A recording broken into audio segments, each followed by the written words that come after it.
Hey, good morning, everyone. Morning. Good morning. Thank you for being here today. Welcome to this event honoring and celebrating the Declaration of Independence at 250 years old. Did you know it was that old now? Yes. And you know that there's a lot of activities scheduled throughout the year. This specific one and the exhibit that you see around are sponsored by Kansas Studies Institute, which is located here on the campus, run by Dr. Ty Edwards, and Humanities Kansas. Humanities Kansas is a statewide organization. Every state has one. It's tied to the National Endowment for the Humanities at the federal level, and they provide, and I'm going to read this, funding for this program is provided by Humanities Kansas, a nonprofit cultural organization that connects Kansans with stories, ideas, and each other to strengthen our communities. That's their mission statement. I've been on the board of directors for that organization for 6 years now, and I've been to all the little towns and seen events like this throughout. It is a fantastic, wonderful organization. If you haven't signed up on their little contact sheet at the table back there by the door, please do so. And we're good to go. All right. This morning's event is a roundtable discussion or a discussion with Travis Lamb from the Dole Institute of Politics, right? In Lawrence, Kansas. If you haven't been there, I encourage you to go there. It's a fantastic space also. And Travis and I are going to try and answer your questions, give you a small presentation about the Declaration of Independence, and see if there's maybe some questions we can answer about that. Does that sound good? Yes. Interested in that? Great. Okay. I think what we'll start off with is you introducing yourself, maybe tell us how you got here, and then get into your presentation. We'll go from there. Sounds great. Thanks, Jim. Travis Lamb again from the Dole Institute of Politics. As you heard, we are in Lawrence at the University of Kansas. We're free. We're an institute that started back in 2003 on Senator Dole's 80th birthday. He did not want it to be a shrine to him. I think we all know his legacy here in Kansas and in our country. But more importantly, we wanted it to be an opportunity, or he wanted it to be an opportunity for politics to be used as a way to connect across differences and inspire a new generation of leaders. Everything we do is free in our public education programs, as well as our museum. We're open Tuesday through Sunday. We're closed on Mondays from noon to 4. So please feel free to come by sometime when you're in Lawrence, Kansas. First and foremost, thank you again to Johnson County Community College, Jody and Jim for setting this up, Marlo and Peter for documenting this. We do appreciate you doing that. It's my pleasure to be here on behalf of Humanities Kansas to be a part of this series of Declaration of Independence conversations. I actually was at Washburn Law School in 1996 as a 1L, a first-year law student, when Senator Dole ran for president. And so if you would have told me that I would wind up at an institute that didn't even exist at that time as a bookend in my career, I don't know that I would have believed you, especially with the path that I took.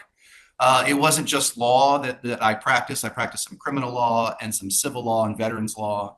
But honestly, it was teaching legal assistance that really caught my passion and really gave me a sense of purpose. Working with folks who take the time to engage in our democracy, civic engagement, civic education really meant something to me. So an ability to work with those students in activities like mock trial, debate, forensics, Scholars Bowl, Model United Nations, National History Day, all that kind of good stuff, where we're evaluating sources and we're putting together a thesis and we're collecting evidence and we're putting together an argument and we're evaluating that, is really what we need to be good citizens here in our democracy. And so that was my career. When now I look back, I had more hair back then, but it was definitely worth it, and very passionate and really glad to be here. As far as what today's structure looks like, again, working with the folks from Humanities Kansas, the first 10 or 15 minutes or so, we'll have a slide presentation just to give us a foundation of history.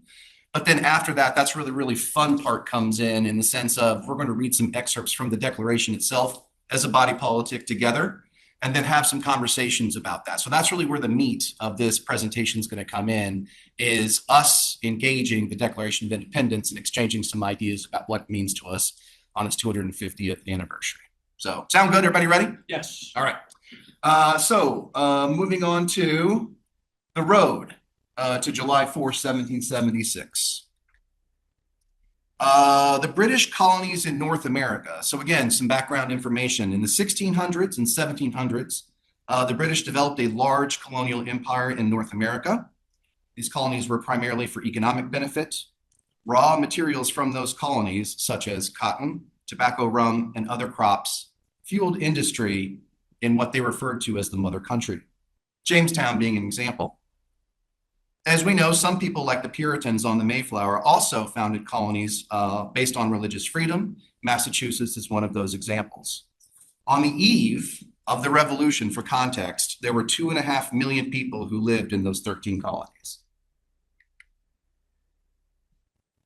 Life in the colonies was incredibly diverse. Sometimes we think of it as monolithic, but it was incredibly diverse. Colonies like New York were merchant colonies that dealt in trade. The Virginia colony focused on plantation agriculture and came to depend on the labor of enslaved people from Africa who were forcibly taken to North America. Tobacco became their chief cash crop. Colonies in the Carolinas and later Georgia also developed cash crop agriculture that was based on enslaved labor. Staple crops included rice, indigo, which is a plant that's used to produce a blue dye, and of course, we all know cotton. The Massachusetts Bay Colony combined both trade and small-scale agriculture. Some people, like the Puritans on the Mayflower, as we discussed earlier, founded colonies again on religious freedom. Over time, the New England colonies became focused on trade, shipping, boat construction, and much more. Life was hard, still hard today, but life was very hard back then, with the death rate appallingly high initially as many colonists began to return to Europe. So what did that look like, geographically orienting ourselves? When we talk about the New England colonies, we're talking about Massachusetts, New Hampshire, Rhode Island, and Connecticut, where their settlers were often religious dissidents. The economy, as we mentioned, shipbuilding, trade, lumber, small farm, and town culture. Middle colonies, Pennsylvania, New York, New Jersey, and Delaware, were more settlers with farming and businesses, with some merchant trade, especially in New York and Pennsylvania, where their economy was grain, agriculture, and of course trade, with more small farms and cities being more of their cultural norm. And when we talk about southern colonies, we have Virginia, Maryland, North Carolina, South Carolina, and as I mentioned, Georgia, where their settlers were people looking for land and larger scale farming opportunities, a plantation agriculture, tobacco, cotton, rice, and indigo, again, being the trade. Culture were more small towns that served the large plantation economy in cities. We move to the legacy, of course, something we're familiar with, the Imperial British Empire. Great Britain won the battle for colonial empire in North America against France in the French and Indian War from 1754 to 1763, sometimes referred to as the 7 Years' War. But the war forever changed the relationship between Britain and its colonies. It exposed the weak authority of British colonial governors and officials. The soaring debt from war forced the British government to raise revenue at home and in the colonies. Citizens in the mother country resented that colonists weren't paying their fair share. Colonists paid some taxes, but often evaded payment. They resented being forced to pay taxes with, of course, we know, no representation in Parliament. The British deployed a peacetime army to maintain order and authority in the colonies, which heightened tensions.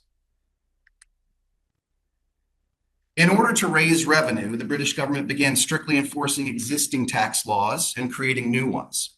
Smuggling and tax evasion had been ignored for years, but in the 1760s, the government increased in size and power to collect taxes. Smugglers were arrested. Cargo was seized. Parliament passed a series of tax acts between 1765 and 1770 that were designed to raise revenue and assert control over the colonies. So, for example, the Stamp Act of 1765 required small printed markings on all court documents, land titles, and various other documents, and served as revenue to keep British troops in America. It also taxed household goods like dice, playing cards, calendars, etc. This was a first. Colonists had never paid such taxes previously. The Townshend Act of 1767 imposed duties on paper, paint, glass, and we know tea, imported to America to pay for imperial officials in the colonies. The Revenue Act of 1767 allowed the government to enforce violations in military courts. Colonists, as we know, particularly resented these taxes because they marched the first direct taxes on them. Previously, colonists had only paid taxes through custom duties on products that were bought and sold in international trade. The Stamp Act was quickly repealed due to massive colonial resistance, but resistance to the Townshend Act led to the deployment of 4,000 British troops in Boston, Massachusetts. Colonists blamed Parliament for the turmoil. Some demanded colonial representation, which the Crown and Parliament rejected. The most vocal opponents of British authority came to be called patriots, as opposed to the Tories or loyalists who remained loyal to King and Parliament. Loyalists tended to have a reason to support the empire. They were often tax collectors, officials, or businessmen who depended on the empire.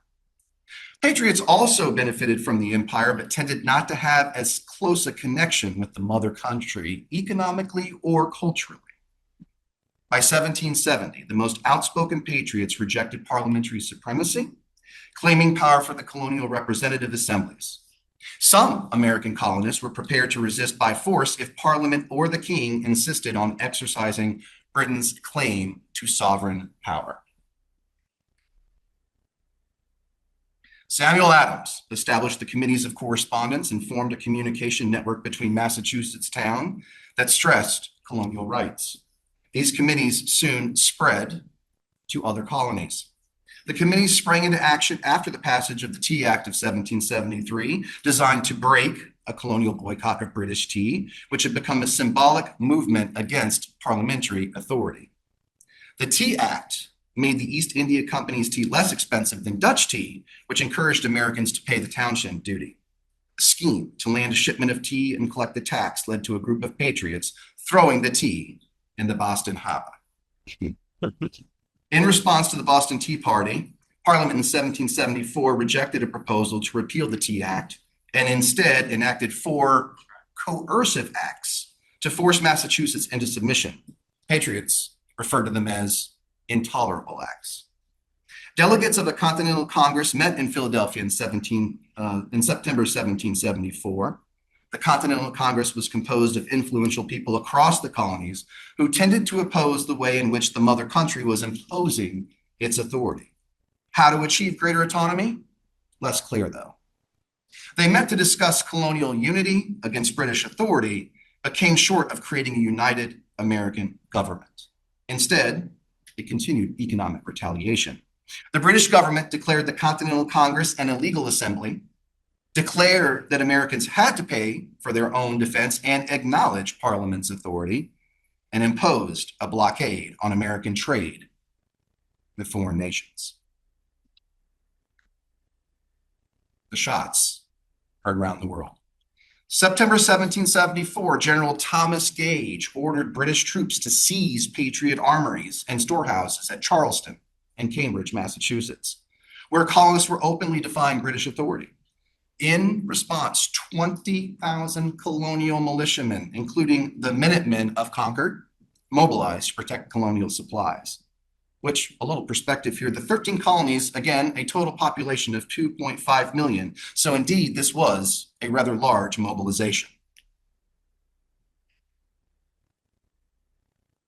On April 18, 1775, Gage dispatched soldiers to capture colonial leaders and supplies at Concord.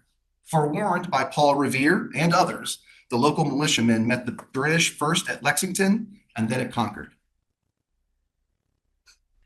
The Americans harassed the British regulars from behind trees, rocks, and fences with continual gunfire.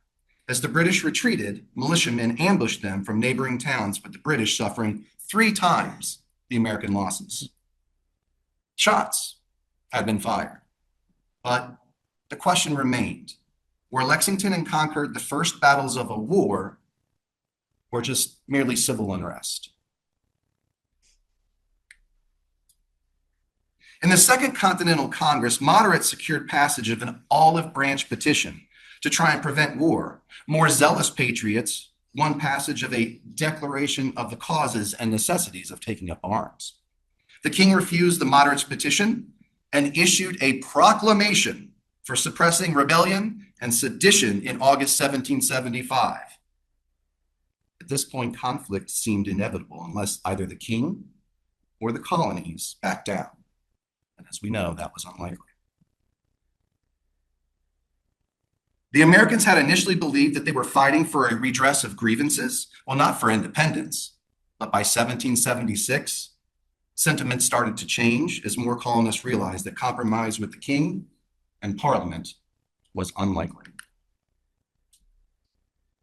In January 1776, Thomas Paine published Common Sense, a call to action that united the colonists and led more colonists to embrace the idea of independence, selling over 100,000 copies in just the first few months. Paine's message was not only popular, but clear. Reject the arbitrary powers of king and parliament and create new Republican independent states. According to Paine, England was no more fit to rule America than a satellite was fit to rule the sun. So here we are, the Declaration of Independence. Support for independence grew rapidly in the first months of 1776, and on July 4th, 1776, the Congress approved a Declaration of Independence. Thomas Jefferson, the main author of the Declaration, justified the revolt by blaming the rupture on George III rather than on Parliament. Jefferson was known as a gifted thinker and writer who had read widely in the protest literature of the time. He knew the language of resistance, which made him an ideal author for the document. He proclaimed that, as we know, all men are created equal, possessing the rights of life, liberty, and the pursuit of happiness, and that government derives its power from the consent of the government. So that's background and a foundation for us as we actually get the opportunity now to read, discuss, and have that conversation about the Declaration. No pressure. All right. So there's just a few slides here, excerpts. We're not going to read all the grievances. We have limited time and all that kind of good stuff. So this is where, together as a body politic, hopefully there's some power in this. Paper copies if you want to. We do have some paper copies if you came in late for the Declaration. Who would like them? But you are more than welcome, hopefully, if you can There you go. read what's on the screen. Anything else? A copy of the excerpt we're going to read. We're not going to read the whole thing because that would take way too long. These are the, I would call them the best parts. You know, we go, the things that will make us think philosophically about Things we can talk purpose. about afterward, that you can ask questions about. So, yes, absolutely. Travis, how do we want to do this? You want to ask the volunteers to read, or you want to just read them yourself? Let's pull the audience. How many people would like to read it together? How many people would like to volunteer to read? All right, good, good. I All right, we got volunteers then. I think you will be, you've got one of these, right? Take one of these too, just in case you can look closer what's there. I think you'll get more out of it if you have to read it yourself. Okay? So you're gonna have one person reading it at a time? Yes. Yes, And then you can read silently along. How about that? that's great. So one person will lead the reading publicly, which will be great. We have 6 of them, 6 slides, I believe, And right? Jim will give you a microphone or hold the microphone in front of you. I'll do that. I'll even do the first one. That would be How about brilliant. that? Just to break the ice. Is that all right? Sounds great. All right. Here we go, right up on the screen. I don't know where exactly it falls in the Declaration, but it's probably close to the very top, right? So there we go.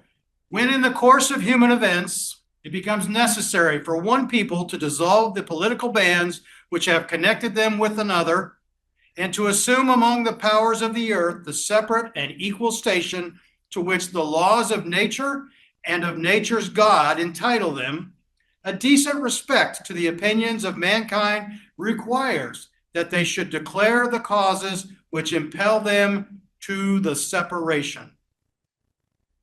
All right, who wants to do number 2? Well, actually, You let's want to talk about it? let's talk about this one because I mean, 2, 3, Oh, yeah, get Kind of work our way around. Yeah, now just prepare if you want to read it a little bit.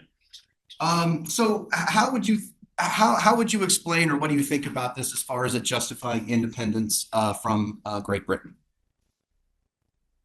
Does it? Maybe the assumption is let's not presume anything. Does this justify in declaring independence? Not that it justifies as much as I think it sets the stage. To me, this paragraph tells you what's coming and a little bit of why. But now you're going to read the rest of it and see this is the appetizer. It's kind of like I the like that. perspectives or the thesis There statement you go. for the rest of the document. You've all had comp one, right? Yep. You have to write a thesis statement. That's just kind of what this says. When it becomes necessary for one people to break up from another people, this is what's going to happen. Any phrasing that sticks out to you at all that you have questions about or just grabs your interest? A separate and equal station. The separate and equal station to which the laws of nature and of nature's God entitle them. Say more about that. Is it referring to people of color as separate and equal? It's a great question. You've gone directly to like one of the later questions. We're going to say who may be left out when we read these passages, right? Mhm. Or who may think they're included, but actually be left out in the founding of the country. And again, as we talk about this, it's our responses, it's our reactions, right? In the end, even 250 years ago, it was reactions that led to a revolution that led to reform, which is still leading hopefully to more reform today, as we're all heading towards a more perfect union. So as body politic, as citizens, sharing our responses to this is really the key this year. So please continue. Yeah, I think that other thoughts that stick out to you, phrases. I think the word God stands out to me. Once we were going to be established as a country without a central religion, but yet the word God was included in the Declaration of Independence, I think is interesting. Anybody have other thoughts on that one? This is unrelated, but I still have the need to speak it. Sure. The Pledge of Allegiance, one nation under God, and like if you have to testify in court, and nothing but the truth shall help you God is on there. Great point. Even taking an oath on the Bible, right? I like the phrasing, laws of nature and of nature's God, because that's bigger and broader in my mind than what some would consider one deity. It broadens it out. It is more inclusive in my reading. Great point. Nature's mentioned twice, even within that same phrase, right? So nature's mentioned twice, even within that same phrase. So clearly we know, again, when I taught English with my students, I say, sometimes we misspoke, but when you're writing, you should be intentional, right? When we talk, our brains are always sometimes, the corpus callosum is not always connecting our hemispheres. But when we write, we are intentional. So clearly this idea of putting nature in there a couple of times, one about law and one about God, is thought-provoking. Anything else on that? Yeah, yes. Yeah, I think if you think about the time too, I think that the laws of nature and nature's God is to unite two separate people, like those that maybe don't believe in faith and those that do, together under those common laws. I think it's meant to bring people together to, I guess, rebel against the greatest empire.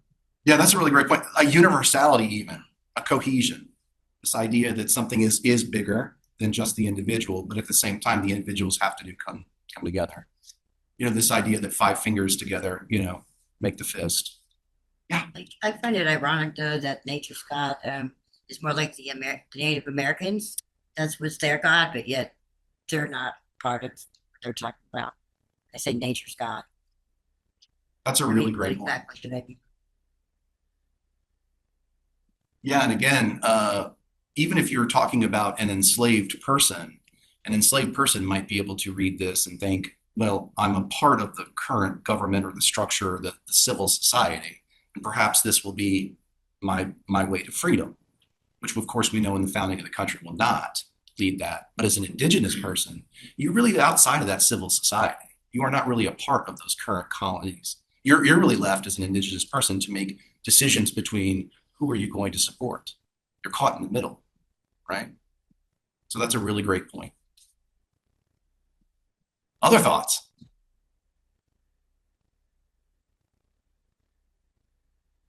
All right, maybe then time for slide 2. You want to read it off the board or? Oh, yeah. All right, speak into the mic. Behold these truths to be self-evident. All men are created equal. They are endowed by their Creator with certain unalienable rights. That among these are life, liberty, and the pursuit of happiness. That to secure these rights, governments are instituted among men, deriving their just powers from the consent of the government. Very nice. Thank you. You've all heard this, right? Yes. This is a fairly common. Hear this in commercials. We hear this in your classes. You see this in movies. It is just chocked with incredible meaning.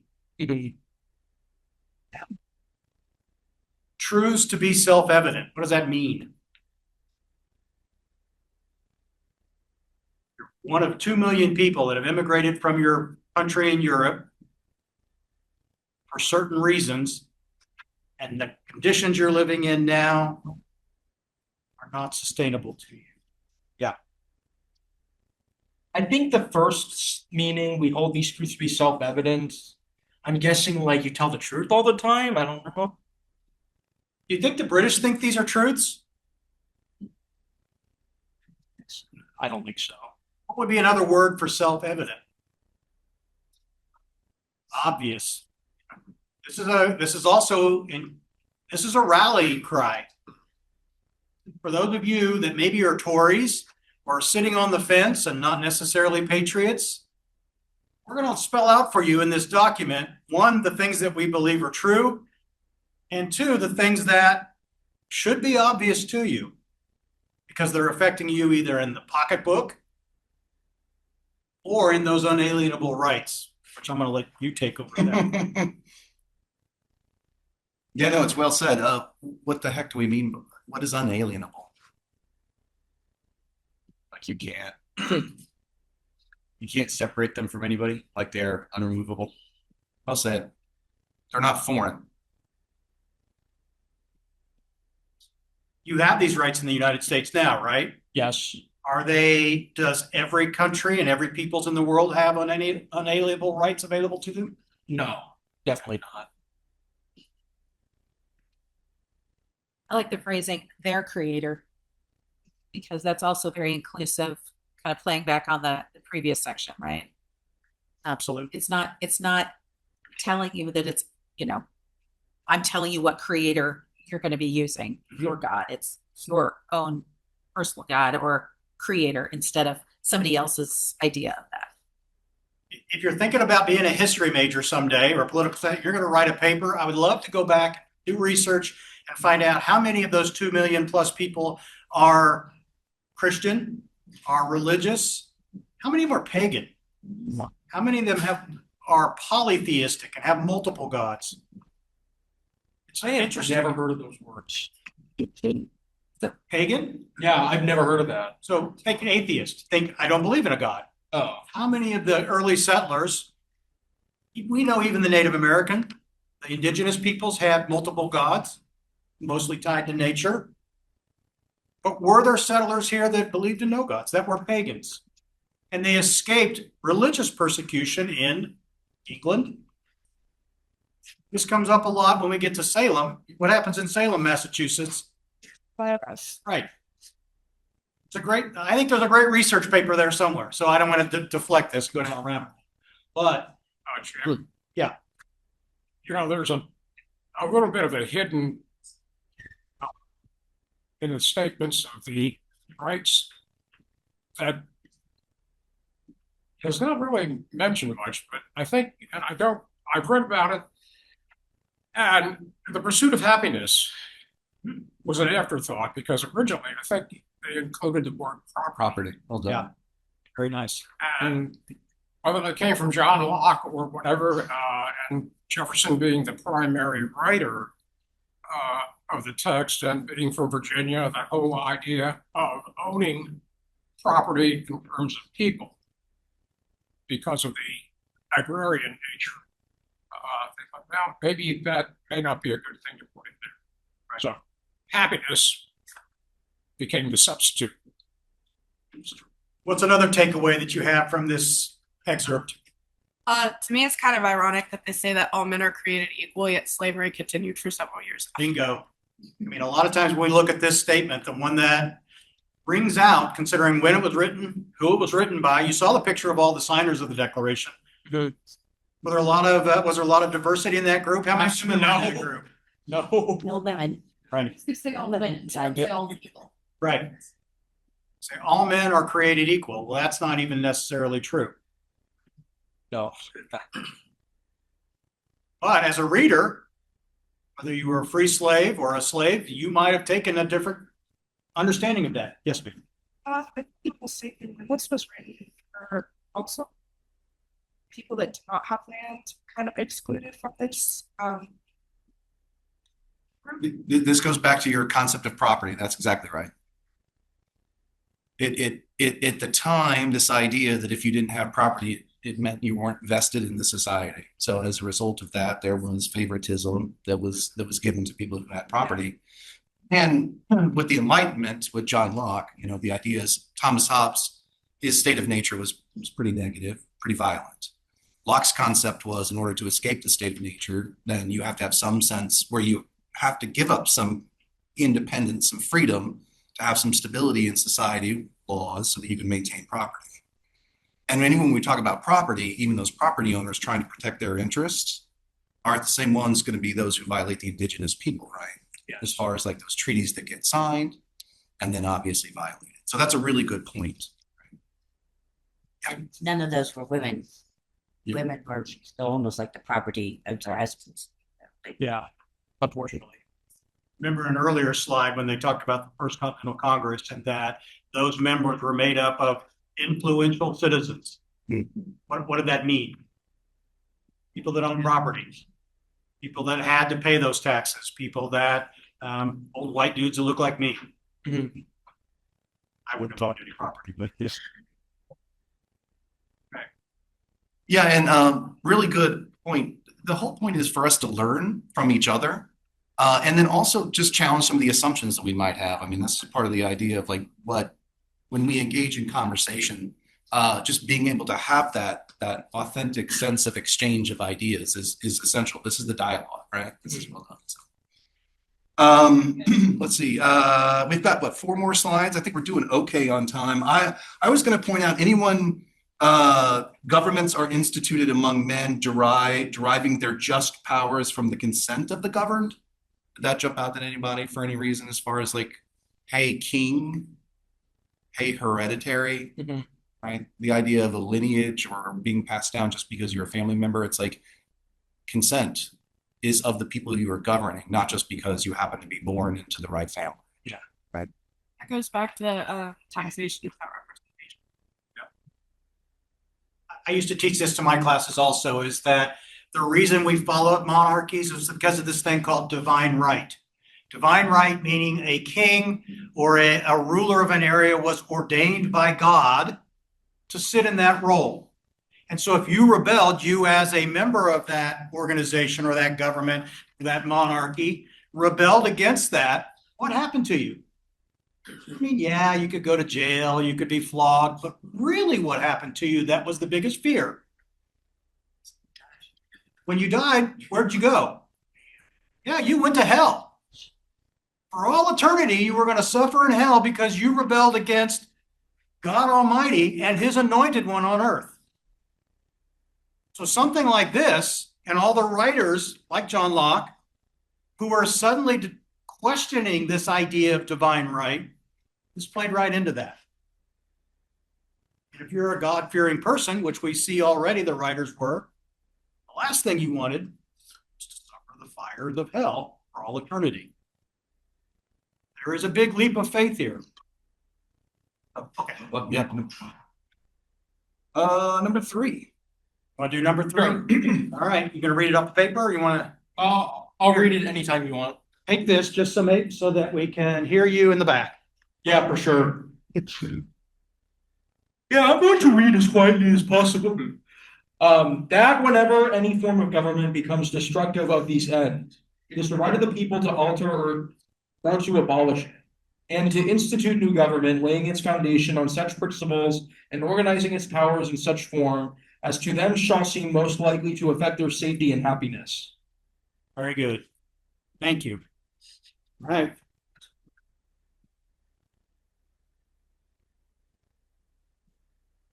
What jumps out here?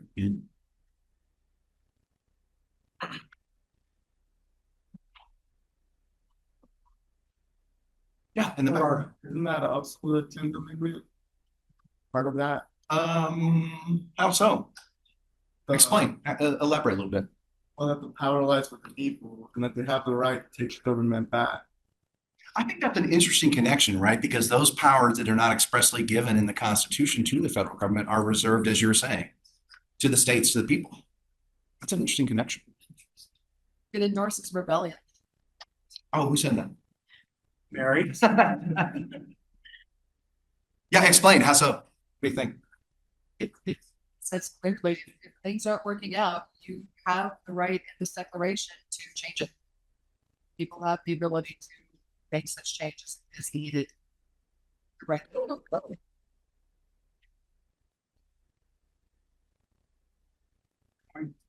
They alter or abolish it. That's pretty drastic.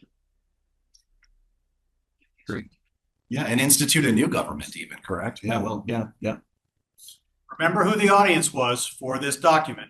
King of England, sure. Parliament, sure. But, yeah, Mary. Does it kind of give them an escape hatch? If things aren't really working out, if this whole new plan that we're trying to convince everyone is a new country, if all of a sudden we're like, you know what, this just isn't our deal, we can then go mulligan. That's an interesting question. Yeah, that's a really interesting question. Any thoughts on that? Agree with that.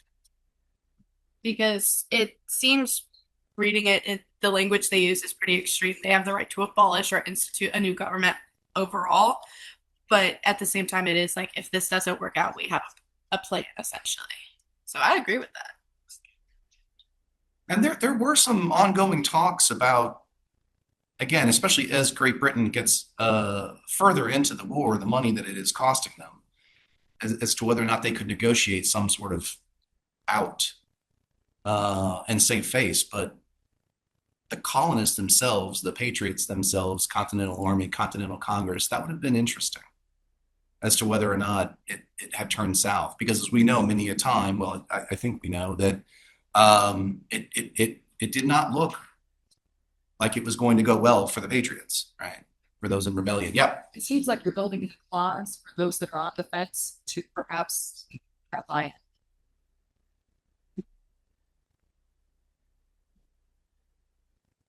Yeah, because it's kind of a tough needle to thread there in the sense that you want people to join your rebellion, but at the same time, you can't force those people to do so.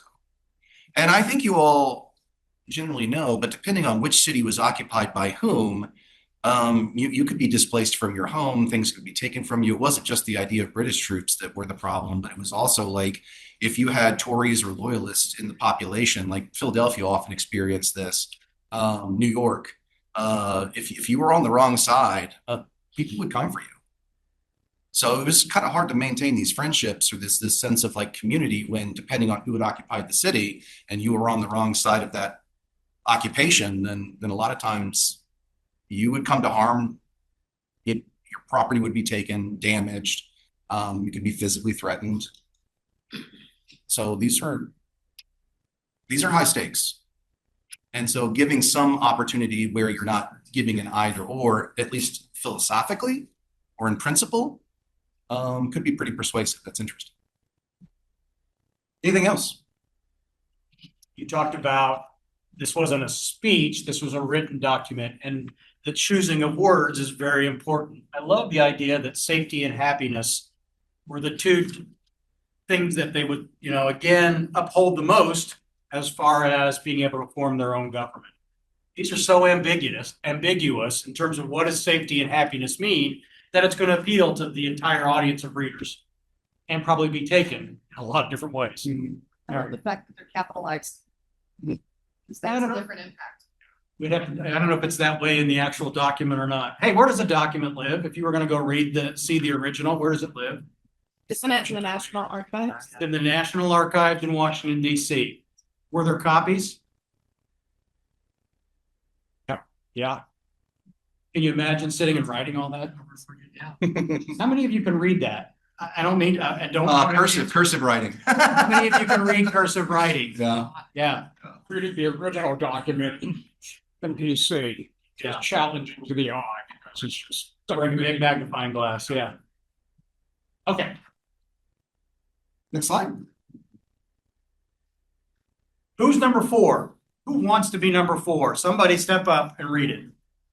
He's actually running it. Shoot. I guess You can say it quick. Yeah, go ahead.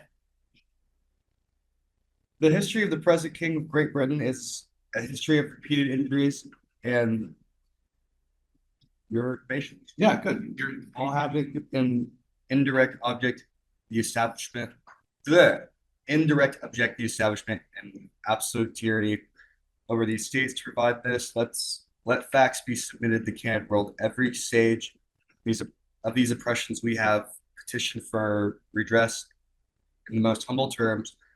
Repeated petitions have been answered only by repeated injury. A prince whose character is thus marked by every act which may define a tyrant and is unfit to be ruler of a free people.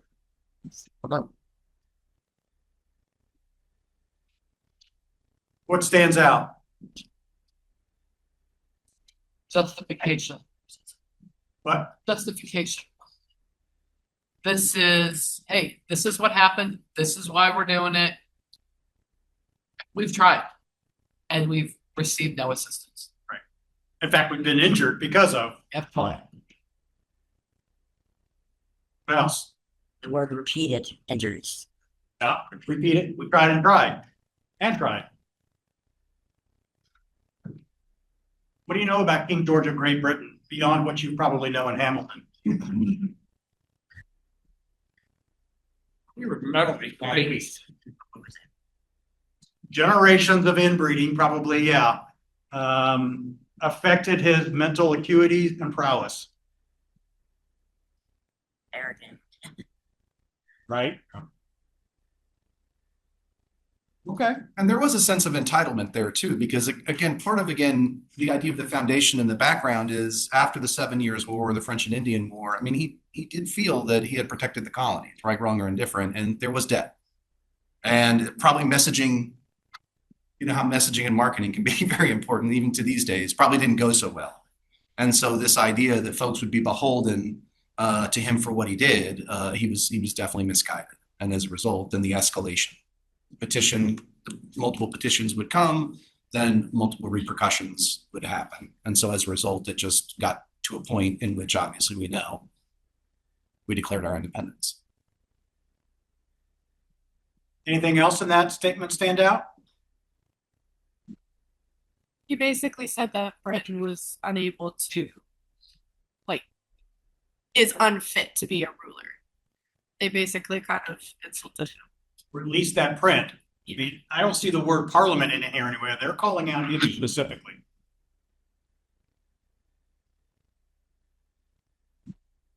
Like the word. I find that unexpected. Good point. Redress in the most humble term. It's actually kind of making it seem like we're being humble. We're not asking for too much to, respect, I guess, our freedom and rights. I want to believe that every word that's included there is purposeful, and that many people looked at it, edited it, questioned the adverbs, the verbs.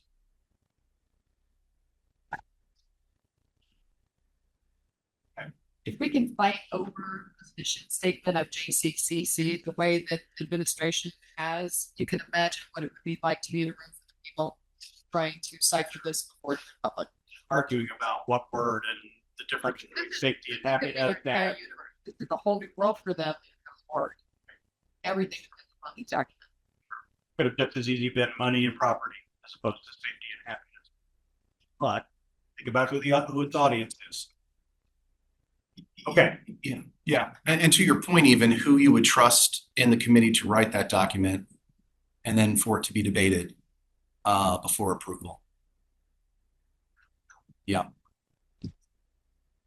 Want to keep moving? Sure. Anything else? Who's going to do number 5?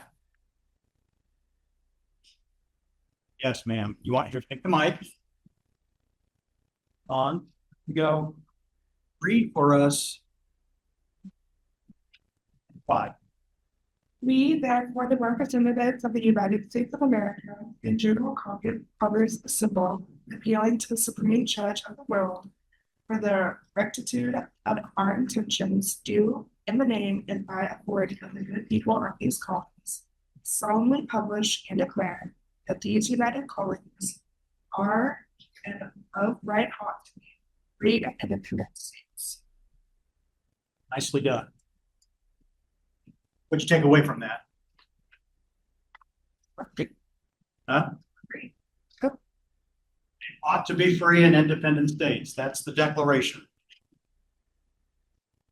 It's interesting that United is not capitalized. Yeah. Why do you think that was? Not there yet. You think there was argument amongst all those representatives, those influential citizens at that Continental Congress, and maybe even amongst the writers? Had to be. Well, think about what you said earlier. Was the entire population for this? There were Tories, loyalists, there were patriots. I know there was a ton of people sitting on the fence that didn't know which way to go. And they thought, well, I'm just going to bury my head in the sand and keep my ass from being shot. Lose my business. Lose my business. Yeah. They capitalized it when United Colonies is capitalized there. Where it's not capitalized with the United States. Good point. Yeah, I think we just to reiterate, I think we know that often if people refer to their country, they were actually referring to their colony. So if they say my country, they were meaning Virginia. Remember, I think we all know that the states, the colonies, where they were from, where they were born, was much more important than any unity. That was just, I mean, they might be together on a campaign or something. They might be united by ideas, but they were still very distinct in their lifestyle from where they were from, and proud of that. So we mentioned Hamilton. Assuming you've seen the musical 1776, I'm curious to get your take on that. In what way? Just what that musical demonstrates, what it shows, the language that they choose, how they represent everything that we're talking about. Thumbs up, thumbs down. I feel like for me, it's brilliant. right, I'm with you. For me, I think it's an interpretation of the time. Growing up, full disclosure, English lit major, but I used to think, why are we always having to reinterpret a novel? Well, the answer is every generation engages. So I feel like back then, 1776 was an engagement in a generation that Hamilton is for this one. So in essence, I think it's always hard to judge, especially like historical fact and relevancy. But in the end, it's like the point of it, as you're saying, is eloquently saying that I could not do, just that it was a messy process. So I mean, if you haven't seen it, it's always worth it. It's long, as I recollect. Wasn't it? Yeah. No. So that's very interesting, though. Yes, I haven't thought about that musical in it's been a while. It's been 2 decades. Anybody else seen 1776? Yeah. What do you guys? Do you have thoughts on that? I had not even thought of it. I hadn't even thought about that musical in so many decades. Right. And it's interesting that this did make you think of it. It's very clever. Yeah, absolutely. Absolutely. Could any one of the colonies created their own declaration and been able to support or defend that declaration solely or independently against England? No. I do know that wasn't there a Virginia Declaration of Independence, if I remember right? And I did make reference to John Adams' treatise as well. Let me see if I can find it. They had to be united. Otherwise, they wouldn't have been able to rebel. Yeah, because in essence, this isn't just one of those things that's sua sponte. Like it really it does take language. I mean, especially like Thomas Paine, Adams was publishing. You could go back to 1066. There's just this idea that like at some point, divine right of king, this idea of monarchy and lineage, like it has to end because there's just this opportunity that people want to be governed with their consent. And in order to exchange some of that, it means I do have to give up some of my quote freedom or agency or autonomy in order to have some civil society. But at the same time, if the rule of law is misapplied or what's the word, corrupted or something like that, then I can take that back. I can change that. We can alter it. We can end it.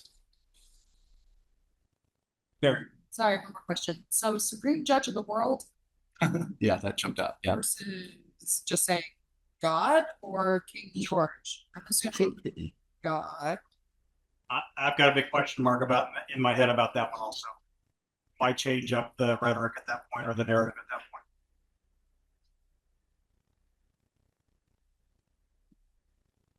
Some literature has been written that it was very direct in the sense that they knew that this was going to be, I mean, this is not lukewarm. This is not tepid, that this is either going to go well or it's not. And so in essence, this is on the world stage and judgment will be passed. So there is some idea, there is some literature that says that the intent potentially was that they were very pointed there, even more so.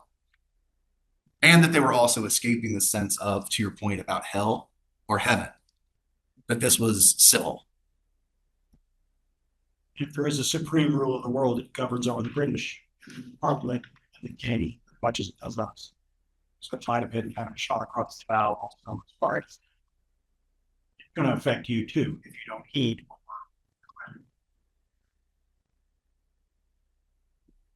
We're down to the last slide. Who wants to do number 6? Yeah. Gerardo, why don't you do it? I'm sure. Right? Pretty again earlier, so. All right.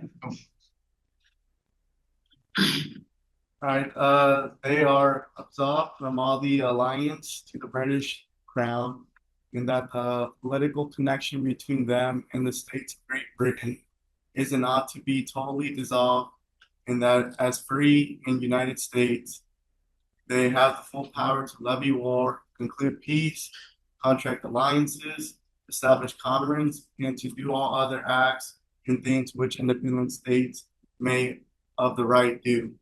And for the support of this declaration, with a firm reliance on the protection of the divine providence, we mutually pledge to each other our lives, our fortunes, and our sacred honor. Good job. What stands out? Pledge to each other. Yep. Lottery, we're in this together.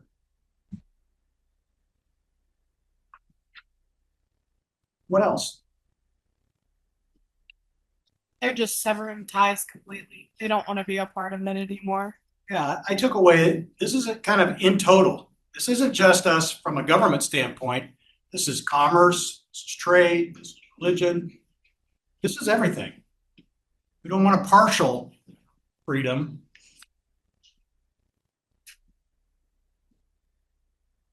To me, it's kind of all or nothing. It's like we want this or they're putting all of it in. It's all or nothing at this point.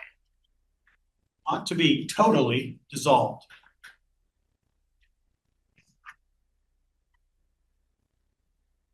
Which is ironic considering all the partner we have with the United Kingdom today, but time I get it. Even at that time, we still wanted to sell our cotton, our tobacco to England. You had to survive. You couldn't just make a living off of internal. But only political connection ought to be totally dissolved. Good point. We want to establish commerce, but we're only dissolving political connection. I think in a way, they're trying to say that like they mean business and that they're trying to fight for those freedoms. and clarify that to the British. Great point. Yeah, especially with the list of what they can do. Establishing that, hey, you used to be able to do that. Now we do. Now we can. So the first one is the power to levy war. So that's kind of interesting that that's the first one. And then the second one is complete peace.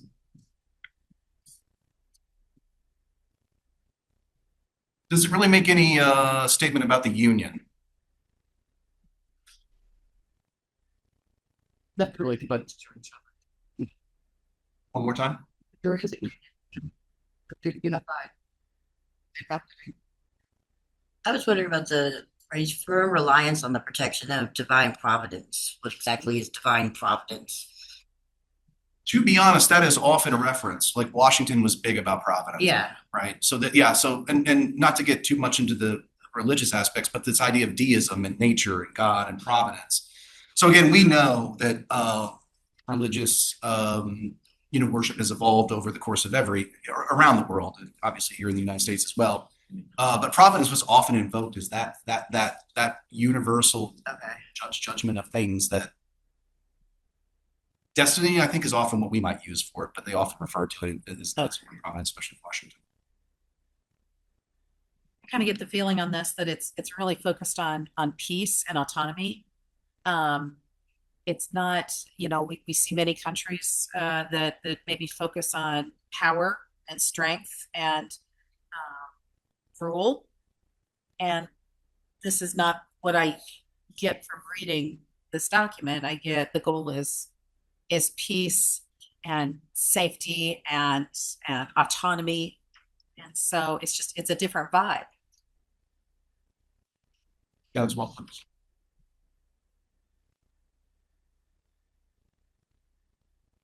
Good job, all you readers. Bravo. Good job, audience. You're united in your quest to understand what just these 6 excerpts from the Declaration. So we have some questions. Yeah, I think we've covered several. Anybody, any of these questions in our closing minutes jump out for anybody? Response? Any of these connect with you?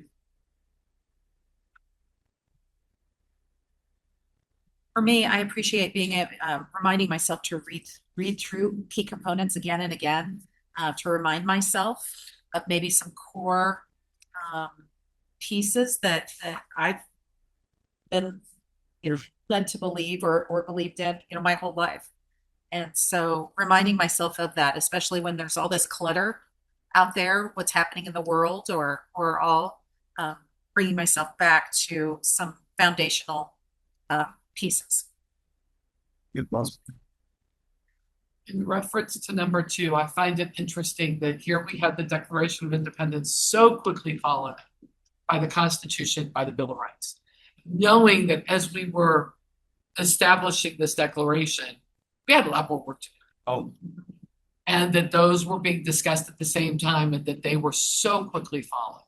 So it was like, okay, we're done. Now we're going to get down to what we need.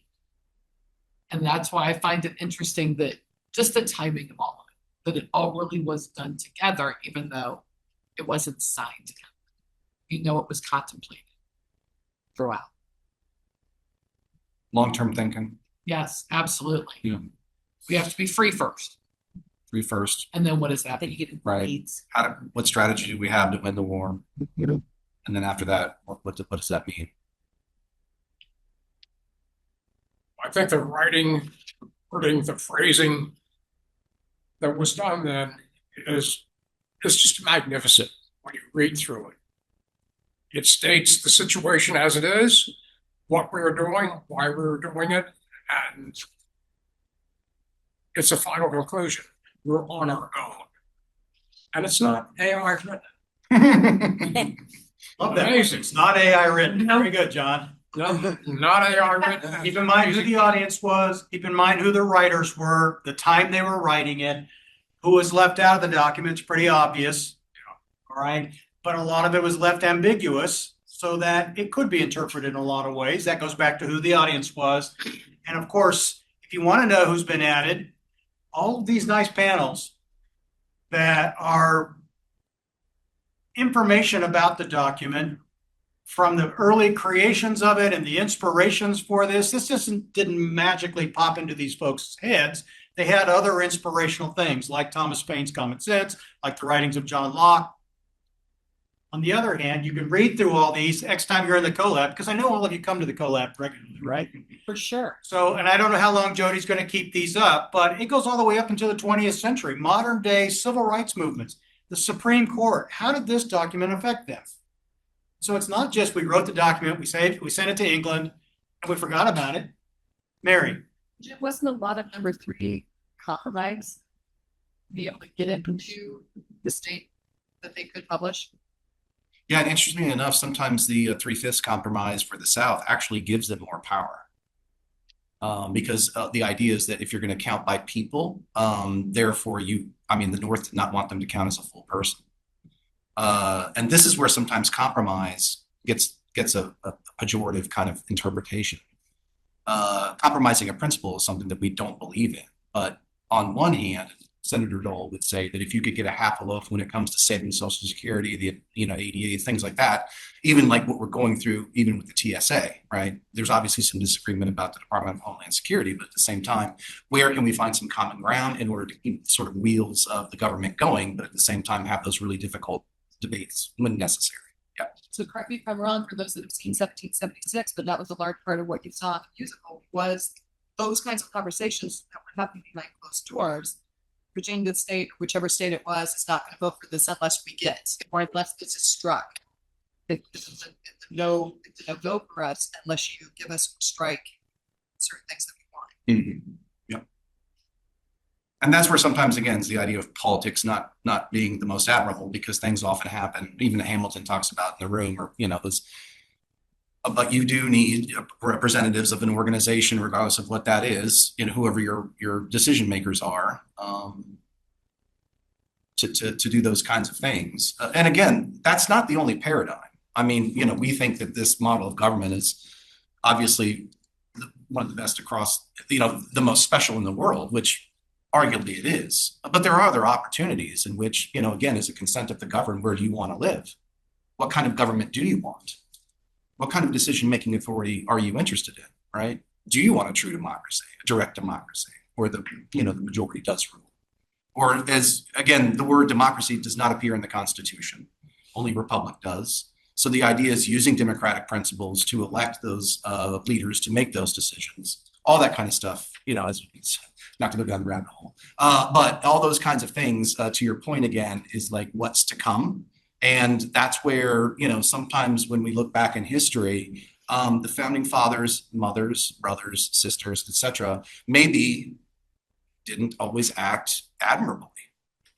But the reminder is it's always towards, right? Do what? But moving towards a more perfect union. There's always work to be done, right, when it comes to justice. And so that's where, even when you look at our Supreme Court historically. So this is where the conversation among the citizens, the people, the population, taking time out of your day, all that kind of stuff, this is what makes us a great country, because we have engaged citizens like in this room that are willing to have these conversations and then do the best democratic thing, and that is go vote. And that's why the First Amendment is the First Amendment. That's right. Absolutely. Yeah. What questions do you have, maybe outside of what's on the screen here? Any comments, any thoughts?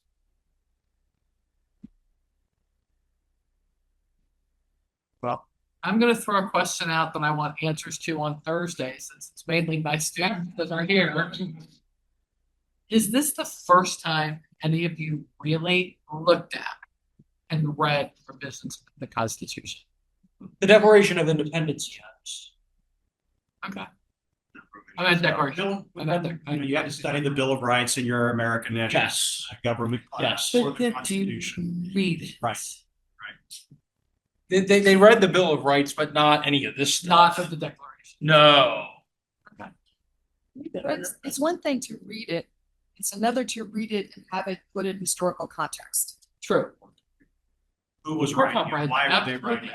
The biggest thing for me in my life has always been, who's your audience? What are you writing it for? And how are those words going to land on the broadest or the most, the largest number of people? I have a theater background, so absolutely, I want my audience to get the story, to understand what I'm trying to say. And that's why every word that's on that page or spoken by that actor on stage, read by that audience member, is understood, and it's the right word, delivered the right way. All right, so I need to thank a lot of people, all right? I think we're coming close to it. First of all, let's thank Travis Lamb from the Dole Institute. Thank the CoLab staff, Jody and her staff, for setting up these things, allowing us to do this. Orange Arts Council for videotaping the whole thing and going to probably put it on the Kansas Humanities website. I want to thank Kansas Humanities for sponsoring this and putting these together. This is just one of many that are going to take place across the state, discussions about this. And again, it's to build community, it's to build awareness, and to bring people together across the state of Kansas. And so that is a good thing. If you haven't signed up on the 2 forms that are by the front door, you should do so on the way out. And you need to take cookies and punch and water with you on the way out also. Otherwise, somebody else is going to come in and take it. And what did I miss? Take some Dole pencils if you're interested. There's swag. All my students, please sign in on the notepads. You get your extra credits. So you do both. Or in the back. Where do I put these paper? You can either take it with you or you can leave it up here on the front table. Thank you, everyone. Thanks.